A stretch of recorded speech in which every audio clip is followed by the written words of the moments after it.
Hello friends, welcome to ಬಸುಮ channel. ನಾನು ನಿಮ್ಮ ಬಸ್ಸು ಸಂಕಾತ್. ಇಂಡಿಯನ್ ವಾಟ್ಸಪ್ ಅಲ್ಲಿ ರೀಸೆಂಟ್ ಆಗಿ ರೈಟ್ ಸೈಡ್ ಡೌನ್ ಕಾರ್ನರ್ ಅಲ್ಲಿ ನೀವು ಅಬ್ಸರ್ವ್ ಮಾಡಿರಬಹುದು, ಒಂದು ಬ್ಲೂ ಕಲರ್ ಇರೋ ಸರ್ಕಲ್ ಟೈಪ್ ಐಕಾನ್ ಬಂದಿರುತ್ತೆ. ಅದು ರೀಸೆಂಟ್ ಆಗಿ ಆಟೋಮೆಟಿಕ್ ಆಗಿ ವಾಟ್ಸಪ್ ಇಂದ ಅಪ್ಡೇಟ್ ಆಗಿದೆ. ಫ್ರೆಂಡ್ಸ್, ನೋಡ್ಕೊಂಡು ಬರೋಣ ಬನ್ನಿ. ಇದರ ಬಗ್ಗೆ ಇನ್ಫಾರ್ಮೇಶನ್ ಇದು ಏಕೆ, ಹೇಗೆ, ಯಾವ ತರ ವರ್ಕ್ ಆಗುತ್ತೆ ಅಂತ ನೋಡ್ಕೊಂಡು ಬರೋಣ.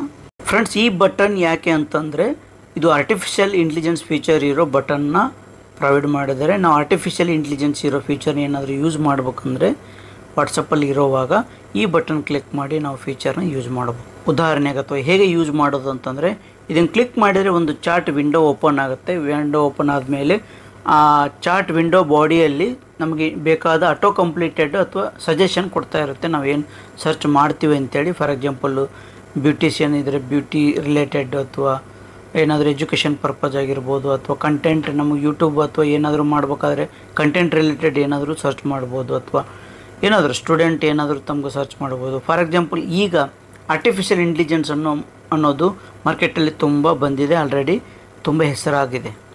ಸೊ ಈಗ ನಾವು ಉದಾಹರಣೆಗೆ ಏನಾದರೂ ಆರ್ಟಿಫಿಷಿಯಲ್ ಯೂಸ್ ಮಾಡಿಕೊಂಡು ಸರ್ಚ್ ಮಾಡ್ಬೇಕಂದ್ರೆ ಏನು ಮಾಡ್ತೀವಿ ಅಂತಂದರೆ, ಚಾಟ್ GPT ಯೂಸ್ ಮಾಡ್ಕೊಂಡು ಅಲ್ಲಿ ಏನಾದರೂ ನಮಗೇನು ಬೇಕೋ ಅದನ್ನು ಸರ್ಚ್ ಮಾಡಿದರೆ ಅದೆಲ್ಲ ಕಂಟೆಂಟನ್ನು ಕೊಡುತ್ತೆ based on our search requirement.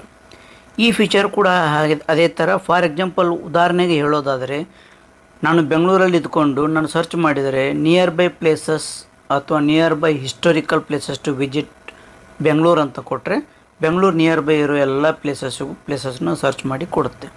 ಇನ್ನೂ ಒಂದು ಉದಾಹರಣೆ ತೊಗೊಂತಂದರೆ, ಕರೆಂಟ್ ವೆದರ್ ಆಫ್ ಬೆಂಗಳೂರು ಅಂತ ಕೊಟ್ಟರೆ ಬೆಂಗಳೂರು ಕರೆಂಟ್ ವೆದರ್ ಏನೇ ಇರುತ್ತೆ, ಟೆಂಪ್ರೇಚರು ಅಥವಾ ಹ್ಯೂಮಿಡಿಟಿ ಎಲ್ಲ ಡೀಟೇಲ್ಸು ಅದು ಕೊಡ್ತಾ ಇರುತ್ತೆ. ಈ ಥರ ಇದು ಫ್ಯೂಚರ್ ಯೂಸ್ ಮಾಡ್ಬೋದು. ಇದರ ಮೇನ್ ಅಡ್ವಾಂಟೇಜ್ ಏನಂತಂದರೆ, ಈಗ ವಾಟ್ಸಪ್ ಬಿಸ್ನೆಸ್ಸನ್ನು ಕೆಲವೊಂದಿಷ್ಟು ಜನ ಬಿಸ್ನೆಸ್ ಯೂಸ್ ಮಾಡ್ತಿರ್ತಾರೆ. ಇಮಿಡಿಯೇಟಾಗಿ ಅವ್ರಿಗೆ ಒಂದು ಏನೋ ಇನ್ಫಾರ್ಮೇಷನ್ ಬೇಕಾಗಿರುತ್ತೆ. ಸೊ ಅವ್ರಿಗೂ ವಾಟ್ಸಪ್ ಚಾಟ್ ಬಿಟ್ಟು ಗೂಗಲ್ಗೆ ಹೋಗಿ ಸರ್ಚ್ ತೆಗೆದುಕೊಂಡು ಬರೋಕ್ಕಿಂತ ಮುಂಚೆ ಇಲ್ಲೇ ವಾಟ್ಸಪ್ಪಲ್ಲೇ ಸರ್ಚ್ ಮಾಡಿ ಅವರಿಗೆ ಇನ್ಫಾರ್ಮೇಷನ್ ಕೊಡ್ಬೋದು. ಒಂದು ಅಡ್ವಾಂಟೇಜು. ಇನ್ನೋವೇಷನ್ ಮಾಡಬೇಕಾದ್ರೆ ಒಂದು ಇನ್ಫಾರ್ಮೇಷನ್ ಬೇಕಾಗಿದ್ದರೆ ಇದರಲ್ಲೇ ಸರ್ಚ್ ಮಾಡಿಕೊಂಡು ನಾವು ಅದನ್ನು ಇನ್ಫಾರ್ಮೇಷನ್ ತೊಗೊಳ್ಬೋದು. ಇದಾಗಿತ್ತು ಫ್ರೆಂಡ್ಸ್, ವಾಟ್ಸಪ್ನ ಬ್ಲೂ ಐಕಾನ್ ಬಗ್ಗೆ.